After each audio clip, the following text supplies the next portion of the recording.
ইসরায়েলের যুদ্ধবাজ প্রধানমন্ত্রী Benjamin Netanyahu তার উগ্র ইহুদিপন্থী অর্থমন্ত্রী বেজালেল স্মোটরিচকে খুশি রাখতেই এবার পশ্চিম তীরের জেনিন শরণার্থী শিবিরে সামরিক অভিযান জোরদার করার নির্দেশ দিয়েছেন।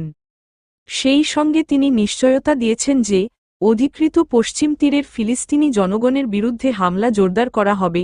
তার এই প্রতিশ্রুতি পেয়েই অর্থমন্ত্রী স্মোটরিচ পদত্যাগের সিদ্ধান্ত থেকে সরে এসেছেন।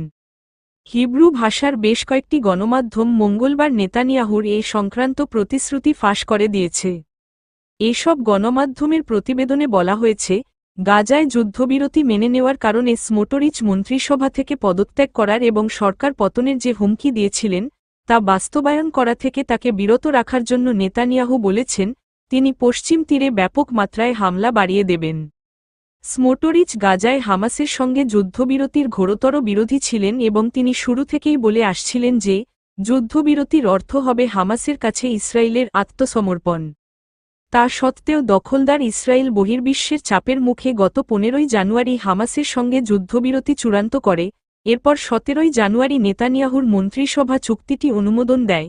এরপর 18 জানুয়ারি স্মোটরিচ এক বিবৃতিতে যুদ্ধবিরতির তীব্র সমালোচনা করেন। তিনি দাবি করেন নেতানিয়াহু একটি খারাপ ও বিপর্যকর চুক্তির প্রতি সবুজ সংকেত দিয়েছেন। মন্ত্রিসভার বৈঠকে চুক্তির বিপক্ষে ভোটও দেন স্মোটরিচ। তবে নেতানিয়াহু তাকে তার অন্য কিছু উগ্রবাদী দাবি মেনে নিতে প্রতিশ্রুতি দেওয়ার পর অপর কট্টরপন্থী মন্ত্রী বেন গাভিরের মতো পদত্যাগ করেননি অর্থমন্ত্রী। তিনি পরবর্তীতে এক বক্তব্যে দাবি করেছেন গাজায় হামাসকে সম্পূর্ণ ধ্বংস না করা পর্যন্ত এই যুদ্ধ পুরোপুরি বন্ধ করা হবে না বলে নেতানিয়াহু তাকে প্রতিশ্রুতি দিয়েছেন। কিন্তু বাস্তবতা হচ্ছে হামাস ইসরায়েলের সঙ্গে যে চুক্তি করেছে তাকে যুদ্ধবিরতি বলা হলেও 3 ধাপে এটির বাস্তবায়ন হওয়ার পর গাজা যুদ্ধ স্থায়ীভাবে বন্ধ হয়ে যাবে।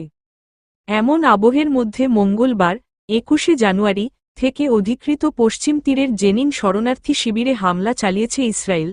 এমনকি বেশ কয়েকটি পাড়া মহল্লা থেকে ফিলিস্তিনিদের জোরপূর্বক উচ্ছেদ করার কাজ চালাচ্ছে। জেনিনে মঙ্গলবার থেকে শুরু হওয়া ইসরায়েলি বাহিনীর এই অভিযানে এখন পর্যন্ত অন্তত 10 জন ফিলিস্তিনি নিহত এবং 40 জন আহত হয়েছেন। ইসরায়েলি সামরিক বাহিনীর এক বিবৃতিতে বলা হয়েছে আয়রন ওয়াল নামের এই অভিযানটি কয়েকদিন ধরে চলবে। সূত্র তাসনিম নিউজ।